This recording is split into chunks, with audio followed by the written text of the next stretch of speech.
Hello Hey guys, guys, welcome welcome back back to to the the channel. channel. Oh my god, कितने दिनों के बाद ये line भूल गया मैंने। कितने दिनों के बाद I am missing it so much. And I'm so happy कि शिल्पा इतनी एनर्जी के साथ ये बोल रही है. Thank you guys, thank you patiently हमारे वीडियोस का वेट करने के लिए। थैंक यू मुझे इंस्टाग्राम पे, डीएम्स पे, व्हाट्सएप पे, यूट्यूब पे हर जगह चेक करने के लिए। थैंक यू मेरे लिए प्रे करने के लिए। ऐसे बहुत सारे मैसेजेस हैं, ऐसे बहुत सारे कमेंट्स हैं जिनको मैं जवाब नहीं दे पाई, रिप्लाई नहीं कर पाई। इंस्टाग्राम पे भी, व्हाट्सएप पे भी मैंने पढ़े बट मैं रिप्लाई नहीं कर पाई। I was not in a situation, but एक एक कमेंट और एक एक मैसेज मैंने पढ़ा है, एटलीस्ट रिप्लाई नहीं किया। तो मैं दिल से बहुत ज्यादा आप सबकी शुक्रगुजार हूँ। Thank you. मैं चाहता था आप सबके मैसेजेस को रिप्लाई करना और मुझे सीरियसली ऐसा लग रहा था कि मुझसे ज़्यादा शिल्पा की केयर है ना आप लोग करते हो. लाइक डेफिनेटली मैं भी बहुत ज़्यादा वरिड था शिल्पा की सिचुएशन को लेकर.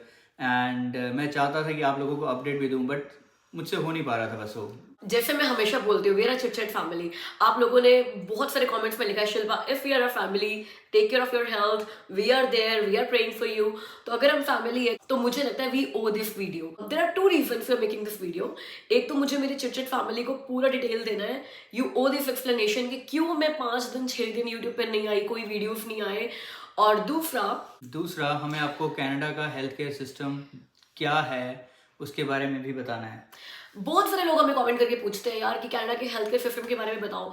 ऐसा नहीं हमने नहीं बताया, हेल्थ केयर सिस्टम के ऊपर हम इस चैनल पे लगातार बात करते रहे हैं, बट कभी आपको सेटिस्फाई नहीं कर पाए। वो पता है क्यों? क्योंकि हमारे एक्सपीरियंस हेल्थ केयर को लेकर हमेशा ही पॉजिटिव रहे हैं. बहुत सारे यूट्यूबर्स हैं जिन्होंने कनाडा के हेल्थ केयर सिस्टम पे वीडियो बनाए हुए और उनके एक्सपीरियंसेस अच्छे नहीं रहे और उन्होंने आपके साथ शेयर किया है। I completely agree. हर बंदा ना अपने एक्सपीरियंसेस शेयर करता है कि कनाडा के हेल्थ केयर सिस्टम ने उनको कैसे ट्रीट किया। तो हम लोगों को ना अभी तक सिर्फ क्या जरूरत पड़ी थी, फैमिली डॉक्टर की, 3-4 स्पेशलिस्ट अपॉइंटमेंट्स की। एक बार मुझे डर्मेटोलॉजिस्ट के पास जाना पड़ा, एक बार एमी को लेकर कार्डियोलॉजिस्ट के पास जाना पड़ा, एक बार पीडियाट्रिशियन के पास जाना पड़ा। तो ये स्पेशलिस्ट अपॉइंटमेंट्स थी जो फैमिली डॉक्टर के थ्रू आपको मिलती है। और हमें किसी भी स्पेशलिस्ट अपॉइंटमेंट के लिए या मेजर टेस्ट के लिए कभी भी 2 महीने से ऊपर वेट नहीं करना पड़ा, और ये हमने आपको बताया था। बट इस बार सिचुएशन ना थोड़ी सी डिफरेंट थी. इस बार मतलब हमें एक अलग लेवल पे जाना पड़ा. लाइक शिल्पा का जो सिचुएशन थी ना, that was actually an emergency. और हमने फर्स्ट टाइम इमरजेंसी का एक्सपीरियंस जो है वो हमने लिया. कनाडा में हमें आए हुए 4.5 साल हो गए हैं। मैं हॉस्पिटल पहली बार गई हूँ as a patient. As a patient. तो मेरा वो फर्स्ट टाइम था कनाडा के हॉस्पिटल को देखना एज अ पेशेंट, और इमरजेंसी रूम को देखना, इमरजेंसी रूम में क्या ट्रीटमेंट होता है वो देखना। मैं ये नहीं बोलूँगी it was a great experience. मैं ये नहीं नॉट बोलूँगी बी ग्रेट एक्सपीरियंस. इमरजेंसी में जाना, believe me, it's not a great experience for anybody. मैं ये नहीं बोलूँगी it was a bad experience. इस वीडियो को बनाने का मकसद ना तो किसी को कनाडा के लिए एनकरेज करना है और ना ही डिस्करेज करना है. सिंपली हम अपना एक्सपीरियंस शेयर कर रहे हैं. उसके बाद you are the deciding factor to जज whether Canada's health care system is good और बैड. ओके, तो मैं बताती हूँ हुआ एक्चुअली में क्या था। आपको ये तो पता ही है कि मुझे कोल्ड कफ तो था ही, तभी मैं वीडियोस बना रही थी। मंडे ट्यूसडे आपने वीडियोस में जज भी किया होगा कि यार I was not 100%, not very energised. Wednesday morning when I woke up, I was not able to breathe. It was such a bad situation कि मैंने अपना ऑफिस शुरू किया। I was working from home, I did not have any energy to go in the office. एक call आया, I just picked it up and I was not able to breathe. मतलब मुझे सांस आ ही नहीं रहा था। कोल्ड और कफ तो बहुत ज़्यादा था, मतलब बहुत ही ज़्यादा कफ था, लेकिन shortness of breath was something मैं पहली बार एक्सपीरियंस कर रही थी। मैंने अपने ऑफिस में इन्फॉर्म किया and I rush to the doctor. अब यहाँ प्रॉब्लम क्या हुई, हमने उस टाइम तक रियलाइज ही नहीं किया था कि अभी तक विडबी में हमने कोई फैमिली डॉक्टर बनाया नहीं है. Like we had a family doctor back in Bolton, Brampton, वहाँ पे हमारी फैमिली डॉक्टर है. बट यहाँ पर आने के बाद we didn't have any family doctor. तो अगर हम उसके पास जाने की सोचते हैं ब्रैम्पटन में, 1.5 hours drive, not possible at all. तो हमें जल्दी से यहाँ पर जाना पड़ा एक वॉक इन क्लिनिक पे. अब जो लोग हमें नहीं जानते और हमारा वीडियो पहली बार देख ले, उनको हम ये बता देते हैं कि हमने अभी अभी अपना घर शिफ्ट किया है। तो हम लोग पहले बोल्टन में रहते थे, विडबी से 100 किलोमीटर दूर, और अब हम एक नई सिटी विडबी में आए हैं। तो हमारा फैमिली डॉक्टर हमारे पुराने एड्रेस पर था, हमारे पुराने एड्रेस के पास था, और यहाँ पर हमें आए हुए भी 15 दिन ही हुए हैं। So we were in a process to check कि कौन सा फैमिली डॉक्टर अभी पेशेंट्स एक्सेप्ट कर रहा है और कौन होना चाहिए।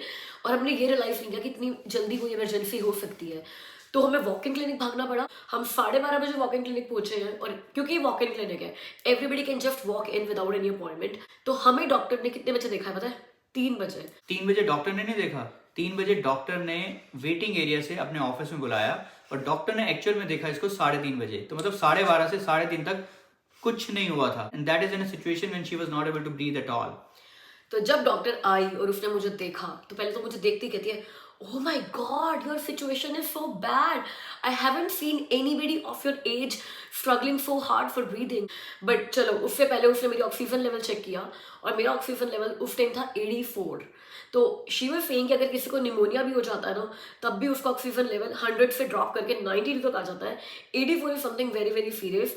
और उसने कहा कि मुझे ये डर लग रहा है कि ये बहुत एक्सट्रीम केस ऑफ कोविड ना हो, उससे लंग्स पे अटैक ना हो गया हो, कोई ब्लड क्लॉट्स ना बन गए हो।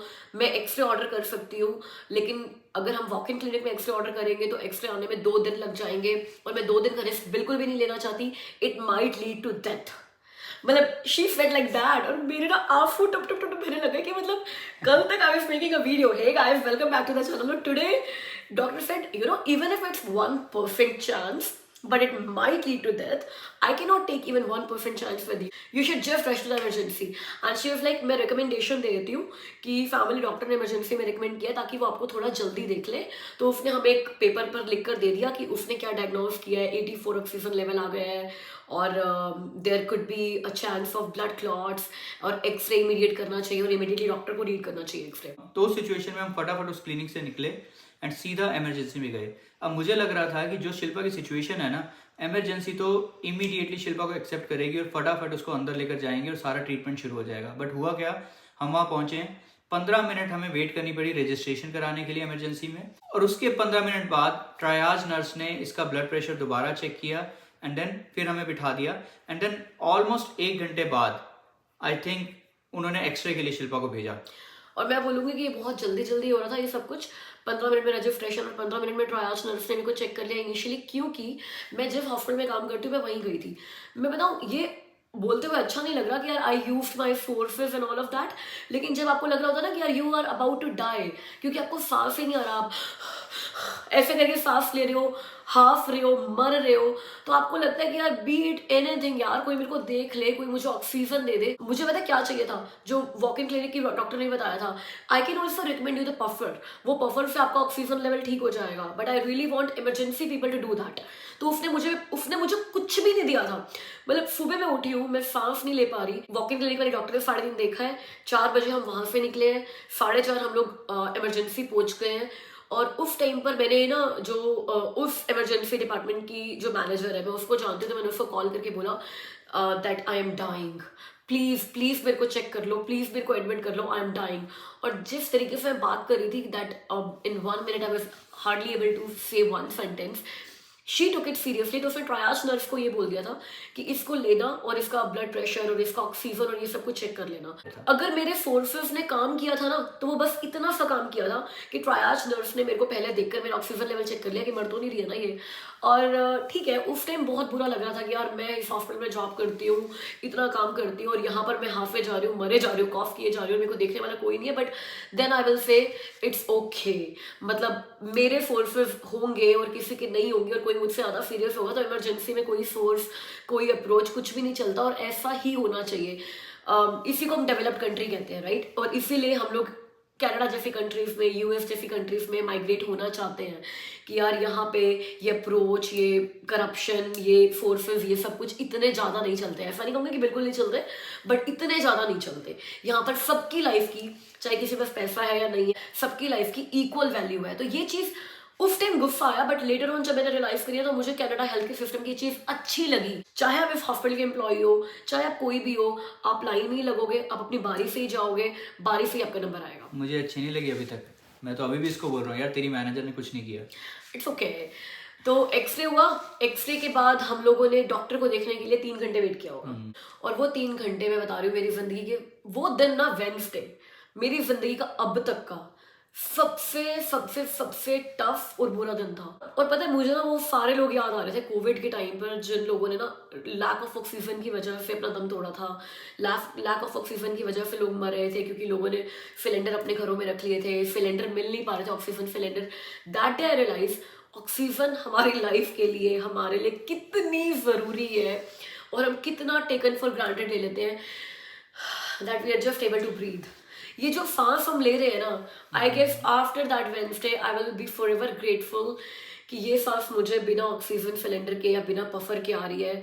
गाइस यहाँ पर मैं बोलूँगी be grateful for your health, be grateful. मैंने अपनी लाइफ में ना वेंसडे से बुरा दिन कभी नहीं देखा, और मेरी सिर्फ एक प्रॉब्लम थी, दैट मुझे सांस नहीं आ रही थी। अब ऐसा इसलिए भी हो सकता है क्योंकि एक्सरे की जब रिपोर्ट आई ना तो उसमें कुछ भी सीरियस नहीं आया, तो डॉक्टर ने, या थैंकफुली, तो डॉक्टर ने जब हमें बुलाया तो उसने सिंपली यही बोला कि it is a very bad case of cough and cold and it could be because of some allergy, उसके अलावा कुछ भी नहीं है, so it's nothing serious. But मैंने डॉक्टर को यही बोला कि यार आप कह रहे हो there is nothing serious but I am not able to breathe.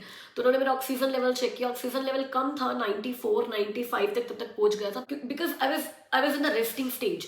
ना तो मैं चल रही थी ना मैं बोल रही थी, मैं सिर्फ बैठी हुई थी काफी घंटों से।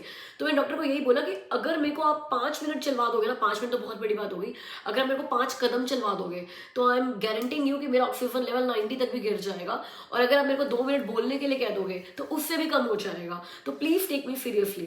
तो डॉक्टर ने बोला पफर लो and you will be fine. आपका कॉफ बहुत ज्यादा है, that will take minimum 15 days to get treated.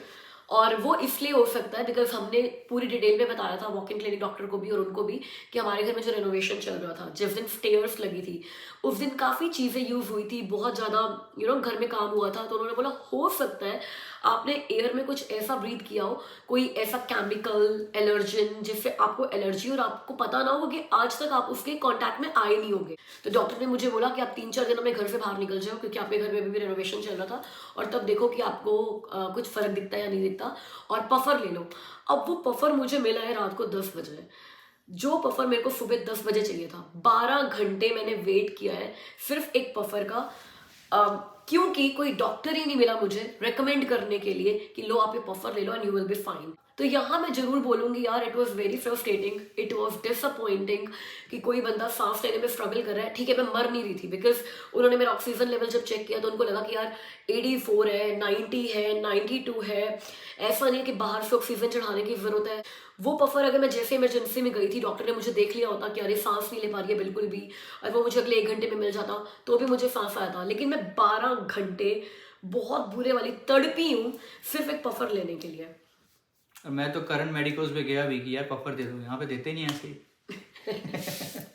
यहाँ पे आपको कुछ भी डॉक्टर के रिकमेंडेशन के बिना मिलेगा नहीं। और कॉटेज जाते ही ये बिल्कुल ठीक होगी, तो ये 100% एलर्जी का ही केस था। आप वीडियो में देखना कितना कूद रही है। नहीं इतना नहीं कूद रही भाई, इतनी भी तबीयत ठीक नहीं थी, मतलब क्योंकि वहाँ पे फ्रेश एयर मिली, वहाँ पर ये एयर ब्रीथ नहीं कर रही थी मैं। इनफैक्ट 3 दिन के बाद अब घर आया तो हमने 3 दिन घर के पीछे विंडोज वगैरह सारी खुली रखी हैं ताकि जो भी एयर थी यहाँ पर वो सारी निकल जाए। तो घर आने के बाद भी, आज ही हम लोग घर आए वापस, तो घर आने के बाद भी मैं लकीली ठीक हूँ, इतना बुरी तरीके से कॉफ नहीं कर रही। और पूरा दिन मैंने आज पफर सिर्फ 2 ही बार लिया है, आई एम रिकवरिंग। तो डॉक्टर ने बोला कि अगले 10 दिन तक पफर लेने की जरूरत पड़ेगी और कॉफ वगैरह की मेडिसिन लेने की जरूरत पड़ेगी, but I will be back to normal, like पुराने वाली चट she is back to normal, I am sure you can जज नाउ। बिल्कुल चटर चटर चटर शुरू हो गई, अब मेरी बिल्कुल भी नहीं सुन रही है। ओके तो अब अगर हम कनाडा के हेल्थ केयर सिस्टम को जज करें तो मैं यही बोलूंगी कि यार देखो, for them the important thing is whether you are dying और नो। आपका पेन उनके लिए बिल्कुल इंपॉर्टेंट नहीं है, राइट? नहीं मैं ऐसे नहीं बोलूंगा इंपॉर्टेंट नहीं है, उनकी प्रायोरिटी नहीं है, उनकी प्रायोरिटी वो है जो मर रहे हैं। अगर 4 पेशेंट हैं और उनमें से 2 ऐसे हैं जो मर रहे हैं, 2 ऐसे जिनको पेन हो रहा है, तो डेफिनेटली उनको ट्रीट करेंगे जो मर रहे हैं। पर अगर 4 पेशेंट हैं और चारों ऐसे जिनको पेन हो रहा है, तो जिसको ज्यादा पेन हो रहा है डेफिनेटली उसको देखेंगे। राइट तो मतलब हमारा ना इमरजेंसी से ये पहला वास्ता था, ठीक है। अब उस दिन मैं बहुत ज़्यादा इरिटेटेड थी, बहुत ज़्यादा इरिटेटेड कि यार मेरे को सिर्फ जब रात को 10 बजे मेरे हाथ में पफर आया ना और मैंने उसको लिया और मैंने थोड़ा इजीली ब्रीथ किया, तो मुझे लगा कि यार ये मैं उस कंट्री में रह रही हूँ जहाँ पर मेरे को एक पफर लेने के लिए ना 12 घंटे की वेट करनी पड़ रही है। Is it right? लेकिन फिर अगर आप इसको इस तरीके से जज करो ना कि यार कनाडा का इमरजेंसी सिस्टम की बात करते हैं, ठीक है, 67% people in Canada's emergency department and hospitals are non-serious people, जिनको emergency services की जरूरत बिल्कुल भी नहीं होती है। वो सिर्फ just in case to be on a safer side करके इमरजेंसी में आ जाते हैं। और इमरजेंसी डिपार्टमेंट इसीलिए जितना वो पेशेंट एक दिन में ले सकते हैं उससे 4 गुना ज़्यादा पेशेंट रिसीव करते हैं। तो डेफिनेटली जब एक इमरजेंसी रूम की पर डे पेशेंट लेने की कैपेसिटी 100 है और पर इमरजेंसी रूम वो 400 पेशेंट्स रिसीव करते हैं और उनको डॉक्टर लेवल तक पहुंचने के बाद पता चलता है कि whether this patient is serious और नो, तब तो डेफिनेटली सारे लोगों को वेट करना पड़ेगा ना। That's the problem because I work in a hospital और मेरे को ये सारी चीज़ें पता चलती रहती है। How much we are hiring, how much staffing crunch we have, government के क्या प्लान्स चल रहे हैं। कनाडा इज अ कंट्री जहाँ पहले इतने इमिग्रेंट्स नहीं थे, आज से 15-20 साल पहले की बात करूँ तो, और एकदम से पिछले 10 सालों में जिस तरीके से इमिग्रेशन को उन्होंने इतना ज़्यादा बढ़ावा दिया है और अब इनको ये पता चल रहा है कि यार health care system overburdened हो गया है। So there are lot of programmes which are in pipeline, there are lot of plans in pipeline and in proposal कि कनाडा के हेल्थ केयर सिस्टम को स्ट्रेंथन करने के लिए। बट प्रॉब्लम पता क्या है, यहाँ पे जो लाइसेंस चाहिए ना डॉक्टर्स को और नर्सेस को काम करने के लिए, वो लाइसेंस लेना इतना आसान नहीं है। And they don't want to compromise with the quality. ऐसा नहीं वो करना चाहते कि ठीक है नर्सेस कम हैं तो किसी को भी नर्स बना दो, किसी को भी लाइसेंस दे दो। वो ये नहीं कर रहे। डॉक्टर्स को इंडिया से या पाकिस्तान से या दूसरी जितने भी कंट्रीज से जो एक्सपीरियंस डॉक्टर्स आते हैं ना, वो भी यहाँ पर आकर जब तक एग्जाम क्लियर नहीं करेंगे ये उस चीज़ को इतना सीरियस लेते हैं कि उनको बिल्कुल प्रैक्टिस करने ही नहीं देते। और आप ये क्या बात कर रहे हो कि भाई अपनी कंट्री से जो मतलब साउथ एशियन कंट्री से आते हैं वो लोग यहाँ पे लाइसेंस नहीं ले पाते। जो यहाँ के स्टडी प्रोग्राम्स हैं, ऐसा नहीं है कि किसी ने डॉक्टरी के कोर्स में एडमिशन ले लिया या फिर नर्सिंग के डिप्लोमा या डिग्री में एडमिशन ले लिया तो उसको लाइसेंस गारंटीड मिल ही जाएगा। यहाँ पर स्टूडेंट्स को नर्सिंग का 4 साल का डिग्री पूरी करने के बाद एग्जाम देना ही पड़ता है। सेम वो एग्जाम देना पड़ता है जो अगर आप इंडिया या पाकिस्तान से नर्स बनकर आ रहे हो और आपको यहाँ पर आरपीएन या आरएन का लाइसेंस चाहिए, तो जो एग्जाम आपको देना पड़ेगा ना, जैसे आरएन के लिए एनक्लेक्स का एग्जाम होता है, वो एनक्लेक्स का एग्जाम कनाडा में पढ़ने वाले, नर्सिंग डिग्री पढ़ने वाले हर स्टूडेंट को भी क्लियर करना पड़ेगा। ये नहीं कि आपने कॉलेज के एग्जाम क्लियर कर दिए तो अब आप नर्स बन गए हो। एनक्लेक्स का एग्जाम हर वो इंसान जो यहाँ पर आरएन बनना चाहता है उसको देना होगा। और कनाडा में पढ़ने वाले भी ऐसे बहुत सारे स्टूडेंट्स हैं जिनको वो एनक्लेक्स का एग्जाम क्लियर करने के लिए मल्टीपल अटेम्प्ट्स देने पड़ते हैं। तो ऐसा नहीं है कि अगर आप पाकिस्तान या इंडिया से आए हो या फिर चाइना से आए हो या फिर बांग्लादेश या नेपाल से आए हो और आप यहाँ पर अपने कंट्री में तो आप 15 साल से नर्स थे बट यहाँ पर आपका एनक्लेक्स एग्जाम क्लियर नहीं हो पा रहा तो आप नर्स नहीं बन पा रहे हो, आप बोलोगे इसलिए इनका हेल्थ केयर सिस्टम बेकार है, बिकॉज ये हमारे को लाइसेंस ही नहीं देते हैं, बिकॉज ये हमारा एग्जाम ही क्लियर नहीं होने देते हैं। वो एग्जाम सेम है सबके लिए, चाहे आप ऑस्ट्रेलिया में पढ़े हुए हो चाहे आप कनाडा में पढ़े हुए हो। वो एग्जाम क्लियर हो जाएगा तो आप बन जाओगे, नहीं होगा तो नहीं बनोगे। और वो एग्जाम इतने टफ है कि यहाँ के बच्चे भी उनको पहली बार में रेयरली क्लियर कर पाते हैं। तो यहाँ पर तो फिर मैं यही कहूँगा कि आप एटलीस्ट ये तो एश्योर कर सकते हो अपने आप को that you are in the best hands, in best care. एक बार अगर आपको डॉक्टर अपॉइंट हो गया उसके बाद you don't need to worry at all.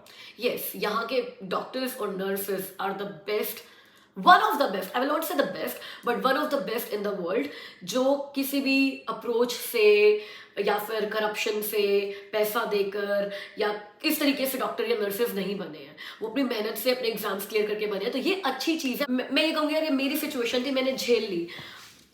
अपने बच्चों को आप कभी भी सिचुएशन में ना इमेजिन नहीं कर सकते हो। इमरजेंसी में जाओ ना कनाडा में तो वेटिंग है 6 घंटे की, 7 घंटे की। सोचो यार आपका हाथ टूट गया हो या पैर टूट गया हो, भगवान न करे किसी का भी टूटे, और खून बह रहा है या कुछ है, वो पता है आपको पेन किलर दे देंगे। मगर अगर वेटिंग है तो फिर टूटे हुए हाथ के साथ या टूटे हुए पैर के साथ इमरजेंसी में पड़े रहोगे, अपनी टर्न की वेट करते रहोगे। No doctor will come and treat you. अब बड़े सारे लोग नीचे कमेंट करेंगे इतने बुरे कंट्री में क्यों जाना है जहाँ पे इमरजेंसी सिस्टम नहीं है, जहाँ पर डॉक्टर्स इमीडिएटली अवेलेबल नहीं है, why we need to go to this country. ठीक है यार, मैं वही बोलूँगी कि यार this has to be your choice and you have to decide what your priorities are. जो लोग यहाँ कनाडा के नेटिव हैं, जो कनाडा में बॉर्न एंड बॉटअप हुए हैं, जिनकी फैमिलीज मतलब जनरेशन से कनाडा में है, क्या उनके पास ये ऑप्शन है? उनके लिए तो यही कंट्री है और उनके लिए ये नॉर्मल चीज़ है। 4.5 साल में ऐसा पहली बार एक्सपीरियंस हुआ। भगवान ना करे मुझे या मेरे किसी भी फैमिली मेम्बर को दोबारा एक्सपीरियंस करने की जरूरत पड़े। बट या ये चीज़ हमेशा एक दिमाग में रहती है यार कि अगर पेन इतना ज़्यादा हो रहा होगा तब भी ना, चाहे आप ना कितना पैसा फेंक दो, पैसा भी आपको वो लाइन में ना आगे नहीं लेकर जाएगा इमरजेंसी रूम के। आपकी बारी पर ही आप आगे जाओगे। अपना दर्द फिर भी बर्दाश्त कर लोगे कि अपने बच्चों का दर्द बर्दाश्त कर सकते हो? सो गाइस, जाते जाते आपको एक क्विक सा एक्सपीरियंस बताता हूँ जो मेरे फ्रेंड्स के एक्सपीरियंस रहे हैं। मेरे 2 फ्रेंड्स हैं, उन दोनों की वाइफ को कैंसर डिटेक्ट हुआ था। एक के साथ ऐसा हुआ कि जिस दिन कैंसर डिटेक्ट हुआ ना, डॉक्टर ने उनको घर भी नहीं जाने दिया, उसका ट्रीटमेंट शुरू हो गया एंड 2 महीने ट्रीटमेंट चला, उसके बाद 6 महीने तक फॉलो भी चला and she is absolutely fine now. Second friend, उनकी वाइफ को कैंसर डिटेक्ट हुआ है एंड इट्स बीन 2 मंथ्स, उनको अभी तक ट्रीटमेंट स्टार्ट करने के नाम पर कुछ भी नहीं डॉक्टर ने किया। तो maybe doctors have different criterias to जज कि किसकी प्रॉब्लम कितनी ज़्यादा सीरियस है। The crux of the entire situation which we have understood in 4.5 years is कि यार उनके लिए if you are not dying then you are not the priority। उनके लिए पहली प्रायोरिटी वो है जो लोग मर रहे हैं। अगर कैंसर डिटेक्ट होता है तो उनको ये देखना है कि यार कैंसर लास्ट स्टेज का है या फिर फर्स्ट स्टेज का है। फर्स्ट स्टेज का है तो कितना टाइम है। कई बार इसमें पता है क्या हो जाता है, फर्स्ट स्टेज का कैंसर डॉक्टर्स को लगता है कि टाइम है और 2 महीने बाद या 4 महीने बाद देख लेंगे, और वो फर्स्ट स्टेज का कैंसर कब थर्ड स्टेज का कैंसर बन जाए पता नहीं चलता। ऐसा बहुत सारे लोगों के कमेंट्स में पढ़ा है मैंने, मतलब मैंने ऐसा किसी को देखा नहीं है बट कमेंट्स में लोगों ने लिखा है अलग अलग वीडियोस के कि मेरे फ्रेंड को कैंसर डिटेक्ट हुआ, फर्स्ट स्टेज का था, थर्ड स्टेज में आ गया क्योंकि ट्रीटमेंट नहीं मिला एंड ऑल ऑफ दैट। और ऐसे हमारे पास ऐसे एक्सपीरियंसेस हैं फ्रेंड्स के जो हमने देखे हैं कि जब कैंसर डिटेक्ट हुआ और उनको लगा कि ये बहुत सीरियस है और उसको हम प्रिवेंट कर सकते हैं इमीडिएटली, तो उन्होंने इमीडिएट एक्शन भी लिया है। Canada health care system is not good, Canada health care system is not bad, it is a very very very burdened segment of Canada जिसकी ये पूरी कोशिश करें इम्प्रूव करने की। बहुत सारी नर्सेस को बुला रहे हैं, बहुत सारे डॉक्टर्स को बुला रहे हैं, हर पीएनपी में, हर प्रोविंस में हेल्थ केयर सिस्टम वालों के, हेल्थ केयर में काम करने वाले लोगों के मतलब इन्विटेशंस हैं, उनके कोड्स हैं, उनके एनओसीज हैं। बट यहाँ पर आने के बाद ये उनकी चॉइस है जो लोग पीआर लेकर यहाँ आ जाते हैं कि उनको बार बार एग्जाम्स देकर हेल्थ केयर में ही जाना है और लाइसेंस लेना है, या फिर एक कन्वीनियंट एंड कंफर्टेबल वे लेकर अपना रास्ता चेंज कर लेना है या कोई और प्रोफेशन ले लेना है। कनाडा अपने स्टैंडर्ड्स डाउन नहीं करेगा, मतलब उनके पास बजट है रिक्रूट करने का, उनके पास पोजीशंस है रिक्रूट करने की, लेकिन उनके पास लोग नहीं है जो आकर काम करें। तो Canada's government is working towards it, Canada's health care system is working towards it, और हमें बस ये देखना है कि when will be the day when we all say hey Canada's health care system is one of the best in the world। I hope कभी हम ये वीडियो भी बनाएंगे कि हम इमरजेंसी में गए and there was absolutely no waiting, doctor ने ऐसे 1 मिनट में ले लिया, 5 मिनट में एक्सरे हो गया, 10 मिनट में इतने सारे डॉक्टर्स थे और हम लोग 15 मिनट में बाहर आ गए। वैसे बता दो चलो यार, वैसे तो छोड़ो सारी बातें, Shilpa is fine now, I am very happy and thank you so much guys, and that was our update only for my chit chat family। Thank you. अब हम आपसे मिलेंगे कल के रेगुलर व्लॉग में। हे हम जब कॉटेज गए थे तो हमने वहां पर वीडियो बनाई है, तो कल हम कॉटेज का वीडियो पोस्ट करेंगे और उसके बाद हम लोग अपने रेगुलर डेली व्लॉग्स फिर से शुरू कर देंगे, because now as you can see I am able to speak. तो अब हम आपसे मिलेंगे कॉटेज वाली वीडियो में, तब तक के लिए अपना ख्याल रखिए, बाय, take care guys।